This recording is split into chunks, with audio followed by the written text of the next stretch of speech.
Idol, yung dati kong pinablog na gagawin na facilities dito po sa Caloocan. So ito na po siya ngayon mga idol. So napansin nyo. So actually ay nasa ano na yan, second floor. Kaya lang mga idol ay natigil. In-stop po itong ginagawa namin idol, mga idol.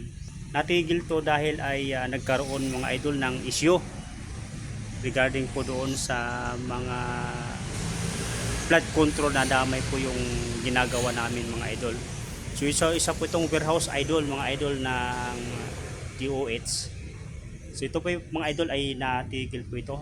So more than 1 month, mag-isang buwan na po kami na natigil, at kaya nandito ko ngayon mga idol. Ito ay nagki-clearing na lang ako dito. So ibig sabihin tinatanggal na lang po yung mga dapat tanggalin para i-pull out yung mga materialis. So sayang ang mga idol kasi talaga grabe yung hirap na dinaanan namin dito. Tapos after nang nagkaroon ng issue ng flood control, nangyari, natigil, nadama yung trabaho namin mga idol. So sayang po ito mga idol, talagang grabe po, no?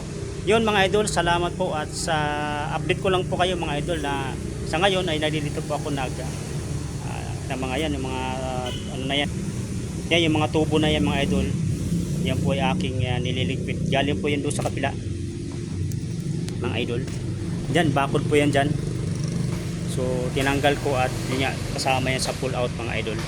Salamat mga idol.